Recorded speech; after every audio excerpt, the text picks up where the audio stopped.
তোমার মনে যেটা লাগে সেটা করে চলে যাও। তুমি দিন মানিও না, ধর্ম মানিও না, মসজিদের দিকে মুখ করিও না, ইবাদতে মন লাগাইও না। তোমার যা ইচ্ছা তাহা করে যাও, তোমার যেটা মনে লাগে সেটা করে যাও।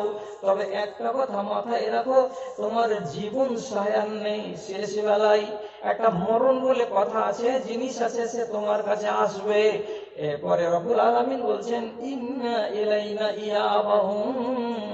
তোমার সানামির শেষে, তোমার পান্ডামির শেষে, তোমার গুন্ডামির শেষে, তোমার বেশ্যামির শেষে, তোমার ভণ্ডামি করার শেষে আমার কাছে তোমাকে আসতেই হবে, আসতেই হবে। তারপর আমি তোমার হিসেব নেওয়ার জন্য আমি তৈরি হয়ে যাব।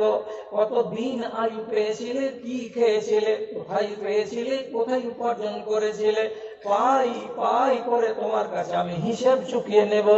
আমার সামনে তোমাকে দাঁড়াতে হবে কিসের জন্য? তো হিসেব দেওয়ার জন্য।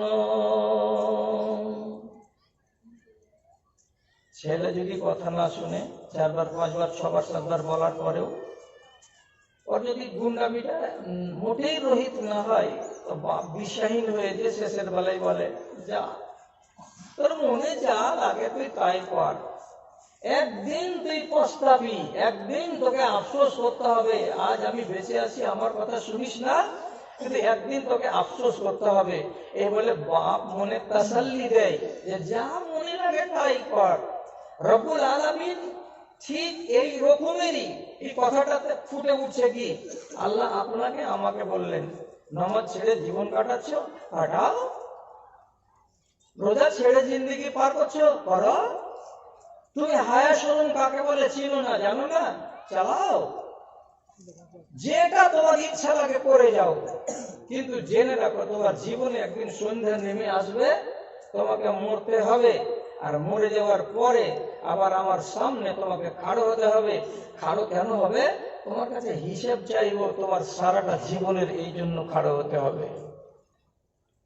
যেখানে রবের সামনে খাড়ো হতে হবে, এই কথাটার বিশ্বাস যদি আমার আর আপনার মনের ভেতরে থাকে, তাহলে এই বিশ্বাসী মানুষটা কি করে চুরি করতে পারে, কি করে ডাকাতি করতে পারে, কি করে নমাজ ছেড়ে দিয়ে তাসের আড্ডাতে পড়ে থাকতে পারে, কি করে এই মানুষটা সারাটা জীবন ষাঁড়ের মতো করে কাটাতে পারে, হিসাব দিতে হবে। এই কথাটা তার যদি মনে থাকে। তবে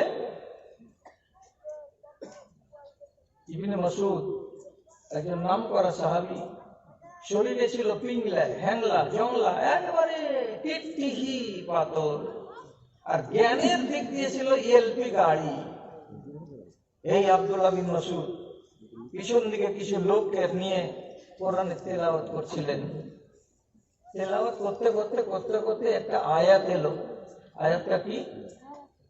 ইয়াউমা ইয়াকুমুন নাসু লিরাব্বিল আলামিন। কি তরজমা? যেদিন মানুষকে খাড়া হতে হবে আর রবের সামনে মুখামুখি হয়ে, সামনাসামনি হয়ে। কেন, কিসের জন্য রবের সামনে তুমি খাড়া হবে? তো উত্তর আসে কি, যে তোমাকে হিসাব দিতে হবে। কি খেয়েছো, কি পরেছো, কোথায় পেয়েছিলে, কেমন করে পেয়েছিলে, সব কিছু তোমাকে হিসাব দিতে হবে। এই কথাটা যখন কোরআনের আয়াতে ব্যক্ত করা হলো, তখন তিনি থমকে দাঁড়িয়ে গেলেন, কোরআন পড়া বন্ধ হয়ে গেল। 2, 4, 5, 10, 20 সেকেন্ড পরে লোকেরা মনে মনে ভাবছেন যে এর পরের আয়াত উনি শুরু করবেন, তারপরে কি আছে। তো অন্য আয়াত না পড়ে 15, 20 মিনিট 30 সেকেন্ড পরে যদি আবার পড়ছেন, ওইটাই আয়াত ইয়াউমা ইয়াকুমুন নাসু লিরাব্বিল আলামিন। দুবার হলো পড়া, তারপরে নিস্তব্ধ হয়ে গেলেন। তারপরে আধ মিনিট পর্যন্ত চুপচাপ দাঁড়িয়ে থাকার পর, 1 মিনিট পর্যন্ত নীরব থাকার পর আবার পড়লেন ইয়াউমা ইয়াকুমুন নাসু লিরাব্বিল আলামিন। পড়ে আর কোরআন মাজিদ পড়লেন না, সেই দিনের মতো কোরআন পড়া বন্ধ করে দিলেন। লোকেরা জিজ্ঞেস করলেন, জনাব আপনি আজকে কোরআন মাজিদ পড়তে পড়তে এইরকম করলেন কেন? একটা আয়াতকে 3 বার করে পড়লেন, মাঝখানে 1 মিনিট করে আবার বিশ্রাম নিলেন, নিয়ে পড়লেন, এটা করার মানেটা কি? তিনি প্রশ্নকারীকে উত্তর দিয়ে বলছেন, তুমি কি আয়াতটার তর্জমা বুঝতে পারোনি? আয়াতটাতে রব্বুল আলামিন কি বললেন কথাটাকে তুমি উপলব্ধি করতে পারোনি? আল্লাহ তাআলা বলছেন তোমাকে আমাকে সারা দুনিয়ার মানুষকে কিয়ামতের দিন সামনাসামনি দাঁড়াতে হবে নিজের রবের। আর কিসের জন্য দাঁড়াতে হবে? তোমার জীবনের হিসেব দেওয়ার জন্য দাঁড়াতে হবে। তাহলে ভাইরে বলো তো, তোমার বুকে কি এমন পাটা আছে? তুমি কি এমন নেকির কাজ করে যেতে পেরেছো? তোমার দ্বারা কি কোনো ভুল ভাল হয়নি? তুমি কি সাহস করে বলতে পারবে যে হ্যাঁ আমি আমার আল্লাহর সামনে দাঁড়িয়ে পাই পাই করে সমস্ত জিনিসের হিসেব দিয়ে দিতে পারবো? আমার ঠোঁট কাঁপবে না, আমার পা কাঁপবে না, এমন বুকে কি তোমার সাহস আছে? বলতে পারবে কি? আমার বুকে সাহস নেই, আমার মনে এতটা বল নেই। হতে পারে কখন ভুল করেছি, হতে পারে কখন পাপ করেছি, হতে পারে কখনো গুনাহ করেছি। অতএব একজন গুনাহগার মানুষ আল্লাহ রাব্বুল আলামিনের সামনে দাঁড়াবো কোন মুখ নিয়ে? আল্লাহ কি বলবেন, আর কি যে হিসাব হবে, আর কি যে দুর্গতি হবে, এই 7 আর 5 কথাগুলোকে ভাবতে গিয়ে আমার মাথাটা ভারী হয়ে গেল, যার কারণে কোরআনের তিলাওয়াত আর এগিয়ে যেতে পারলাম না, ওখানে ক্ষান্ত হয়ে গেলাম। এই আয়াতটা থেকে আপনাকে সংকেত দেওয়া হয়নি? যারা যারা আজ মতওয়ারা হয়ে আছে দুনিয়াতে, সে সমস্ত লোককে কি বলা হয়নি যে হ্যাঁ মরণ তোমার আসবে আর তোমাকে হিসেবের জন্য দাঁড়াতে হবে? হিসাব লাগবে কথাটা কি কারোর বিশ্বাসে আসে না? যদি না আসে তাহলে আর আমি আপনাকে কি বলবো? প্রসঙ্গের বাইরে নয়, প্রসঙ্গের মধ্যেই পড়ছে, তবে আংশিক। আপনাকে আমি বলেই শোনা একটা হাদিসের কথা।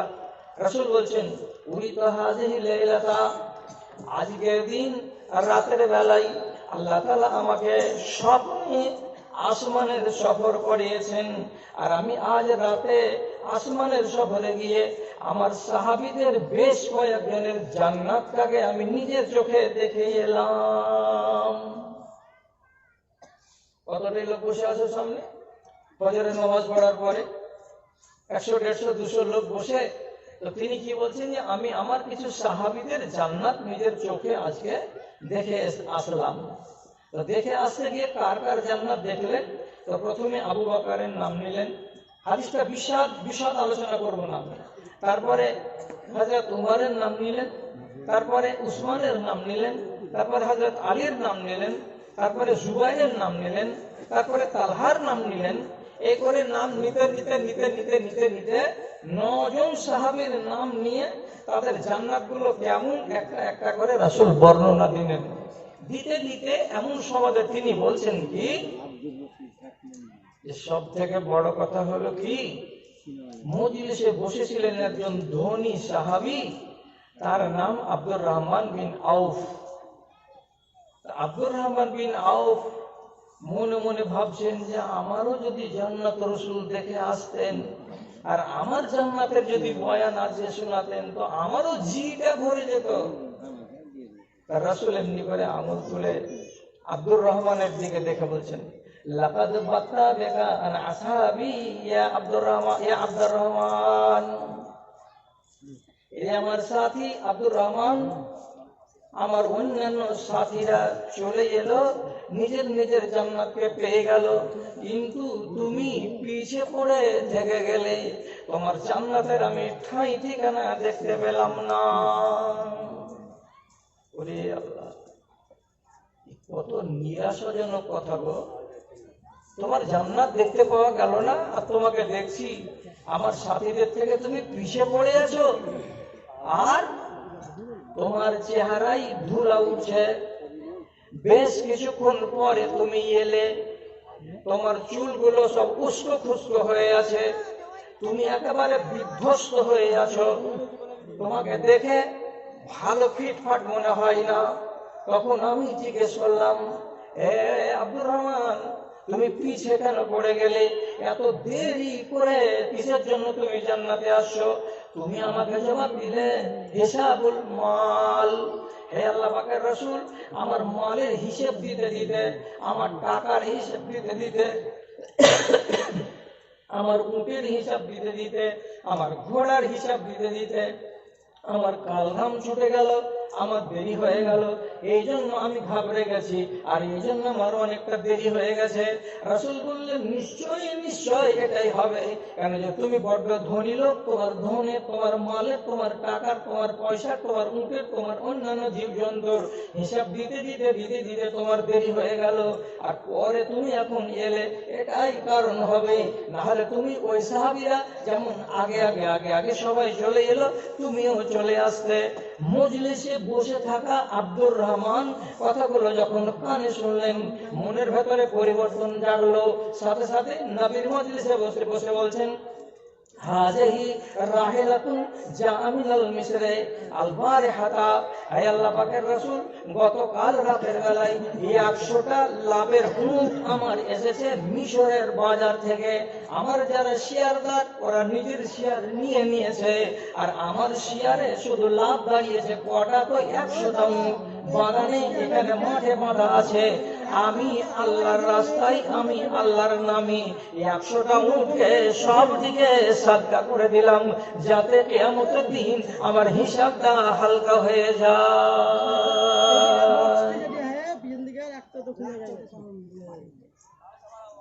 যাতে কিয়ামতের দিন আমার হিসাবটা হালকা হয়ে যায়। এই জন্য 100টা উট এক ধাক্কাতেই আব্দুর রহমান দিয়ে ফেললেন। কারণটা কি দর্শাচ্ছেন, লিইউখাফফিফা আন্নি আল হিসাব, আল্লাহ যেন আমার হিসাবটাকে হালকা করে দেন। আমি এইটুকুই অংশ নিচ্ছি হাদিসটা, কিয়ামতের দিন আমাকে আর আপনাকে হিসাব দিতে হবে। এ কথাটা যদি আপনার মনের ভেতরে থাকে, তাহলে আপনাকে আমি ওয়াজ শোনাই, আর আপনি ওয়াজগুলোকে শুনুন, কাজ দেবে। আর যদি হিসাব বলে আপনার মনের ভেতরে কোনো কল্পনা না থাকে, তাহলে আপনি কেন ওয়াজ শুনবেন? আপনাকে কে সোজা করতে পারবে? আমি পারবো? একটা লোক বেয়ারামি করে যাচ্ছে, সুদ খেয়ে যাচ্ছে, মদ খেয়েই যাচ্ছে, বেনামাজির বেশে জিন্দগি কাটিয়েই চলে যাচ্ছে, থামছে না, দম নিচ্ছে না। তাহলে এই লোকটা সম্বন্ধে আল্লাহ তাআলা কিছু বলছেন কি? কিছু বলেছেন কি কোরআন মাজিদে? আরে নামাজ নেই, রোজা নেই, হজ নেই, যাকাত নেই, ভালো কথা নেই, সমাজে বসা নেই, উঠা নেই, মসজিদ নেই, মাদ্রাসা নেই, শিয়াল কুকুরের মতো খাচ্ছ আর শুধু শুধু বেঁচে আছো। এইরকম মানুষ যদি সমাজে থাকে, তো তাহলে তার জন্য রব্বুল আলামিন কি ধমক দিয়েছেন? আল্লাহ তাআলা একটা কথা কোরআন মাজিদে বলেছেন, উমলি লাহুম ইন্না কাইদি মাতিন, ঢিল দিয়ে দাও, এই লোকগুলোকে ছেড়ে দাও, এই লোকগুলোকে আর কিছু বলতে যেও না, আমি ছেড়ে দিয়েছি, আমি ওদেরকে ঢিল দিয়ে দিয়েছি। তবে আমার যে পেঁচ, আমার যে দাও, আমি যেদিন আমার পেঁচ আমি লাগিয়ে দেব, সেদিন কিন্তু আর তাকে ঢিল দেওয়া হবে না। যখন আমি রশি ধরে টান মারবো, তখন ওর সারামি বেরিয়ে যাবে, তখন ওর বাড়াবাড়ি সব ছুটে যাবে। ঢিল দিয়ে দিয়েছি। তাহলে যারা যারা এই দুনিয়াতে এখন পর্যন্ত নিজেকে সংবরণ করতে পারেনি, বদলাতে পারেনি, তাদের জন্য এটাই যথেষ্ট ধমক। তোমাকে আল্লাহ ছাড় দিয়ে রেখেছেন, ঢিল দিয়ে রেখেছেন। যারা চতুর শিকারী, আরে মাইক এত হাওয়া করছে কেন? হ্যাঁ,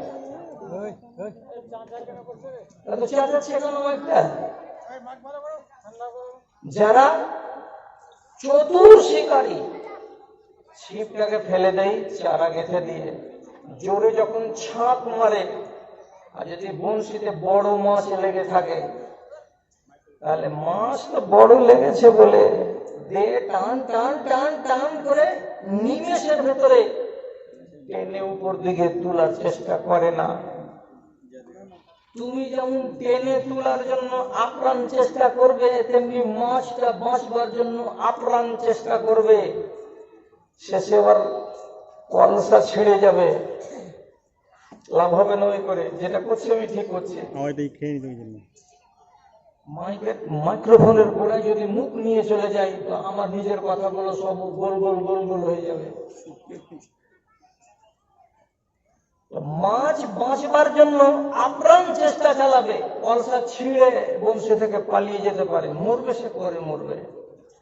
এই জন্য চালাক শিকারী কি করে, ছাক্কা মেরে দেয়, বংশী লেগে গেছে, এবার ছিপটাকে টনটনে করে ধরে আছে। মাছ কি করছে, ডানে খেলে বেড়াই, বামে খেলে বেড়াই, পালবার চেষ্টা করে, আর এই ছিপওয়ালাটা চুপচাপ স্থির ভাবে দাঁড়িয়ে থাকে।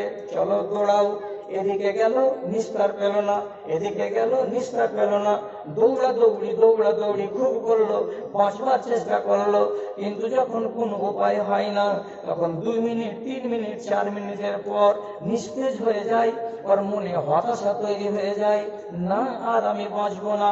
যখন নিস্তেজ হয়ে যায়, তখন চালাক শিকারী ধীরে ধীরে ধীরে ধীরে বঁড়শিটাকে টানতে টানতে টানতে টানতে কিনারায় নিয়ে এসে 10 কেজি ওজনের কাতল মাছটাকে ডাঙায় তুলে নেই।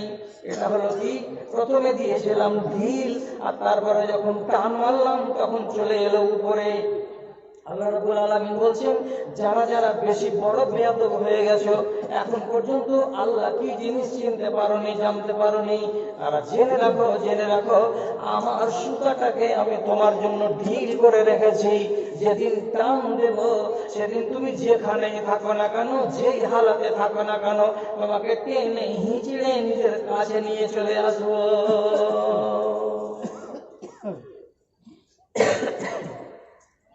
হঠাৎ মরণ থেকে রাসূল পানাহ মাংতে বলেছেন। হঠাৎ মরে যাওয়া মরণ ভালো নয়। আর বিছানায় পড়ে পড়ে যদি কেউ মরে, 1 মাস 1.5 মাস রোগগ্রস্ত হয়ে পড়ে থাকার পর, তাহলে এটা 2 রকমের হয়। এক, যদি ওই মানুষটা নেককার হয়, তারপরে যদি 1 মাস ধরে রোগ ঘাটে এবং বিছানায় পড়ে থাকে, তাহলে এই মানুষটার জন্য কি হয়, তার কল্যাণের ওসিলা হয়ে যায়, তাকে দরজা উঁচু করে দেওয়া হবে কিয়ামতের দিন।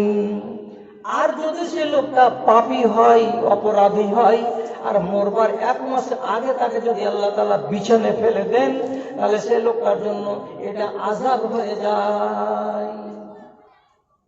একই জিনিস হয় না, দুজনের জন্য 2 রকম।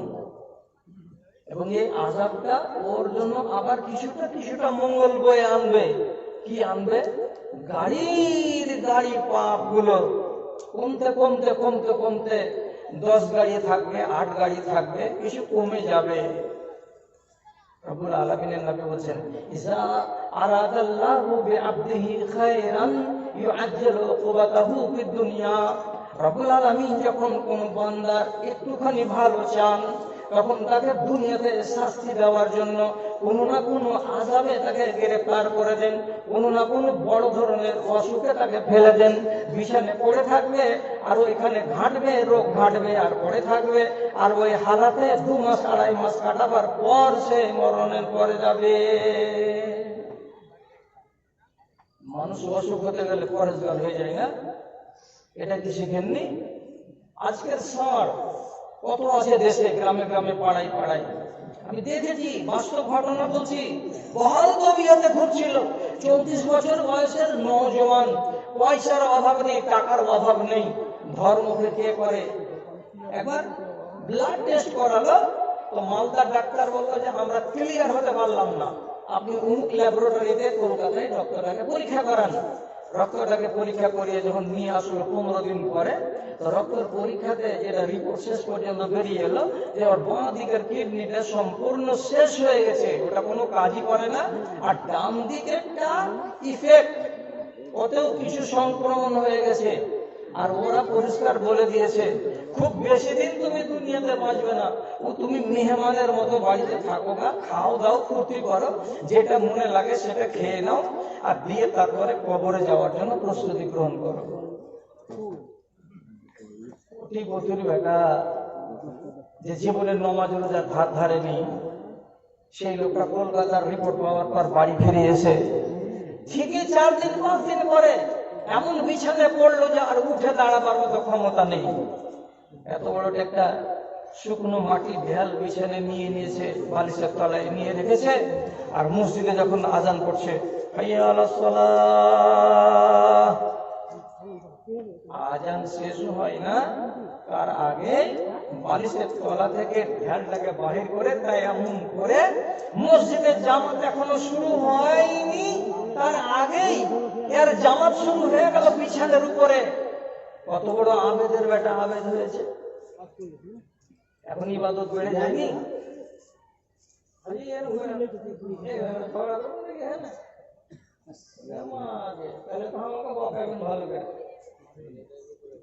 কানে কানে কথা বলে, জিকির বেড়ে যাবে, দুয়া বেড়ে যাবে। আর ওর মুখ দিয়ে যদি শুধু আল্লাহ শব্দটা বের হয়, তো আরবি ব্যাকরণ মূলে আল্লাহ শব্দের আগে থাকে ইয়া, ইয়া আল্লাহ, আল্লাহ মানে হে আল্লাহ। হে আল্লাহ যদি কেউ বলে, এটাও জিকির হিসাবে স্বীকৃত। এক ওয়ার্ড ঘুরছে তোমার আল্লাহ, আল্লাহ মানে কি? হে আল্লাহ, আল্লাহ সাহায্য চেয়েছে। মা বল একবার এদিকে এই কথা, একবার কথা। যখন ওষুধ খাওয়াতে বেটি যখন সোজা করছে, বাবু ওষুধটা খেয়ে নাও, কোমরটাকে ধরে যখন সোজা করছে, তখন জীবন বেরিয়ে যাবে। আল্লাহ মরে গেলাম, সুবহান আল্লাহ, আল্লাহ জি, আল্লাহ আল্লাহ, কত কষ্ট হচ্ছে। ওষুধ খেয়ে নিল, নেওয়ার পরে ভালো থাকুক মন আর মন্দ থাকুক মন, পানি ঢোক দিলার পরে আলহামদুলিল্লাহ, হ্যাঁ আল্লাহ তুমি আমাকে ভালো করো। প্রার্থনা, প্রার্থনা এটা কিছু বাংলা কিছু আরবি প্রার্থনা। এই যে দোয়াগুলো করছে শুয়ে শুয়ে আর পড়ে পড়ে পড়ে পড়ে নামাজ পড়ছে, কিছু আর ঘুমোচ্ছে, সানামিগুলো আস্তে আস্তে করে কমে যাচ্ছে। আল্লাহ কোরআন এগুলো কথা বলেছেন, ওয়াইযা মাসাহু শাররু ফাযু দুআইন আরিজ। যখন তাকে আমি নিয়ামতে ডুবিয়ে রেখেছিলাম, তখন পাশ কাটিয়ে কাটিয়ে চলেছিল। আজকে কোথায় তো 18 মাইল, কালকে কোথায় তো ব্লক, পরশুদিন কোথায় তো ফারাক্কা বেরিয়ে, আজকে কোথায় তো সেখানে, আজকে কোথায় তো সেখানে। এমনি করে করে সময় কাটিয়েছে। যখন তার কাছে মল ছিল, ধন ছিল, শরীরটা ভালো ছিল, এখন অসুখ হয়ে গেছে, তখন কি করছে? আল্লাহ তাআলাকে লম্বা লম্বা করে হাঁক দিচ্ছে আর আল্লাহ আল্লাহ করে ডাকছে। তাহলে কোরআন মাজিদে কিছু সবক দেওয়ার কথা আল্লাহ তাআলা আলোচনা করেছেন। এ কথাগুলো মগজে সবসময় জাগিয়ে রাখতে হবে। মানুষকে সচেতন করার জন্য রব্বুল আলামিন কোরআন মাজিদে একটি আয়াত বলেছেন, আমি যখনই বলি তখন আমার ভেতরটা চমকে চমকে উঠে। আল্লাহ তাআলা বলেছেন, ইউবাসসিরুনাহু লাউ ইয়াফতাদি আযাবে ইয়াউমাইযিন বিবানিহি ওয়া সাহিবাতিহি ওয়া আখিহি ওয়া ফাসিলাতিহি আল্লাতী তুবিহি সুম্মা युंजीहि कल्ला इन्नहा लज़ा नज़अतन लिश्शवा। क़यामत दिन और सामने और बाप के और माँ के और दादा के और 14 গোষ্ঠী के और যতগুলো আপনজন আছে সবাইকে সামনে রাখবেন। আর রাখার পরে ওর সামনে রব্বুল আলামিন বলবেন, বান্দারে তোর চুরি সাব্যস্ত হয়েছে, তুই বেঈমান ছিলি, বেনামাজ ছিলি, সেটা প্রমাণ হয়ে গেছে, অতএব তোকে জাহান্নামে যেতে হবে, তৈয়ার হয়ে যা। যখন জাহান্নামের ঘোষণা শুনবে, তখন এই নাদান মুসলমান কি বলবে?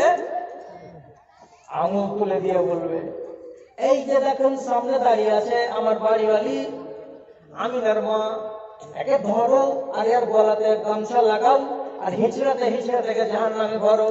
আমার বদলে আমার বাড়িওয়ালিকে জাহান্নামে ভরে দাও আল্লাহ, আর আমাকে তুমি ছেড়ে দাও। আল্লাহ রাব্বুল আলামিন বলছেন, না, তোর বদলে তোর বাড়িওয়ালিকে জাহান্নামে ভরবো, এটা হবে না। আল্লাহ এদিকে দেখেন আমার মাঝখানটা মোটা ভজন আমজাদ ভাড় হয়ে আছে, অত হুঁশে ছেলে নয়, ওকে ধরো আর পায়ে জিঞ্জির লাগাও, ওকে হিচড়াতে হিচড়াতে জাহান্নামে ভরো, আমাকে তুমি আল্লাহ ছেড়ে দাও। রব্বুল আলামিন বলছেন, না, এটা হবে না। না, শেষে আল্লাহ কি বলছেন? ওয়ামান ফিল আরজি জামিআন সুম্মা ইউনজিহি। যত বিঘা জমি ছিল আমার চরে গঙ্গার পারে, সব জমি তোমাকে আল্লাহ দিয়ে দিচ্ছি। যতটি ব্যাংক ব্যালেন্স ছিল সব দিয়ে দিচ্ছি। আমিনার মার হারখানা এবং ওর পায়ের তোড়া, যতগুলো গয়না ছিল সব তোমাকে আল্লাহ দিয়ে দিচ্ছি। আর আমার যত স্টেট ব্যাংকের টাকা পয়সা সব তোমাকে দিয়ে দিচ্ছি। এরপরে রব্বুল আলামিন তুমি আমাকে ছেড়ে দাও। আল্লাহ তাআলা 3 বার 4 বার এমন প্রস্তাব পাওয়ার পরে বলবেন, কাল্লা ইন্নাহা লাযা, হরগিজ নয় রে আহমক, হরগিজ নয়, বেটিকে দিয়ে ছাড় পাবি না, বাড়িওয়ালিকে দিয়ে ছাড় পাবি না, বেটাকে দিয়ে ছাড় পাবি না, সমস্ত ধনগুলোকে দিয়ে ছাড় পাবি না। তোকে এখন যেতে হবে আগুনে। কোন ওটা আগুন? তো নাযআতাল লিশাওয়া, যেমনি তোকে ফেলে দেওয়া হবে তোর পিঠের চামড়া আর পেটের চামড়াকে এক নিমেষের ভেতরে খিঁচে টেনে সবকে জড়ো জড়ো করে রেখে দেবে, সবকে জড়ো জড়ো করে রেখে দেবে। 10 মিনিট টাইম লাগবে না, 20 মিনিট টাইম লাগবে না। যেমন চিংড়ি মাছগুলোকে মা বোনেরা ধুয়ে পরিষ্কার করার পর তেল দিয়ে কড়াইয়ের উপরে যেমনি রেখে দেয়, তো গরম কড়াইয়ে সোজা চিংড়ি মাছ যখন তাপ লাগে 1 মিনিটের ভেতরে প্রত্যেকটা চিংড়ি মাছ কোঁকড়া হতে হতে কি হয়ে যায়? কোরআনের পেশ করা যেমন কোঁকড়া হয় ওরকম সব কোঁকড়া হয়ে যায়। তেমনি তোমার মতো দজ্জালকে কিয়ামতের দিন 1 নিমেষের ভেতরে আগুনে ফেলে তোমার বুকের চামড়া, তোমার পিঠের চামড়া, তোমার সারা শরীরের চামড়াগুলোকে নিমেষের ভেতরে শুকিয়ে সবকে জড়ো জড়ো করে দেওয়া হবে। হারামখোর, এক্ষুনি যাবি তো এক্ষুনি মজা পাবি।